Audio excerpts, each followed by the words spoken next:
Hello everyone, welcome to day 56 of my 77-day video challenge. Today we are going to talk about cultivating impactful connections in our life. This is based on the book How to Win Friends and Influence People.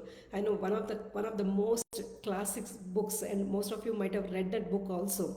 So I recently came across this book and I was rereading it again, and then I came across or I came I some few things stood out for me, and today I would like to share that with you all. Just three things, three takeaways from How to Win Friends and Influence People.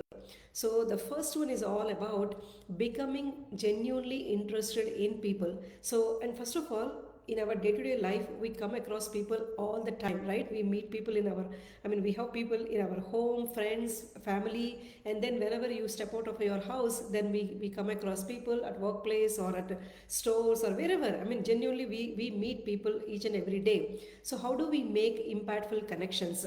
So three things. So the first one is all about making that or being genuinely interested in the other person, like understanding what is their story, or being an active listener, knowing their dreams, knowing their goals, giving them that time what they need, and being an active listener and understanding their perspectives or what are their thoughts, their story, everything. So being genuinely interested in a person is the basic framework or the ground on how to make a connection with the people.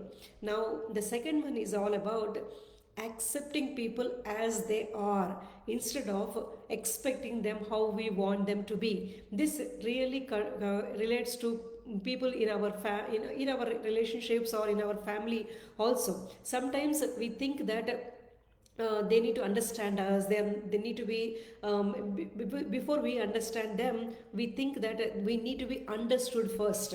So instead of that, if we want to make a nurturing relationships, the thing what we want to try for is accepting people as they are, along with their strengths and weaknesses also.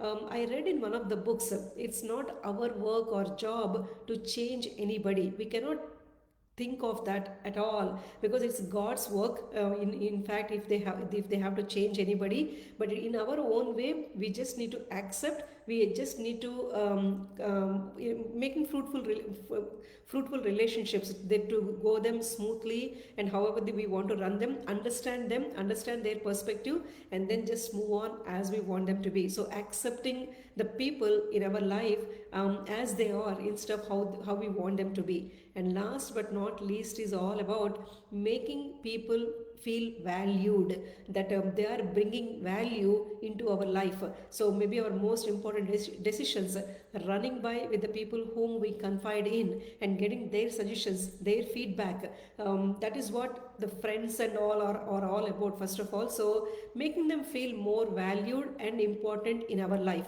That is what I learned from that particular book. So three things is being genuinely interested in the people whom we meet, and then second thing is accepting people as they are instead of how we want them to be, and then third thing is all about making people feel valued and most important in our life. If we follow these three simple strategies, at least we'll build a groundwork in making connections with the people, and then we will develop them as well. So I hope it gave you some thoughts about how we go about cultivating impactful relationships or impactful connections. And I hope you enjoyed this session. I will see you all in my next. Thank you.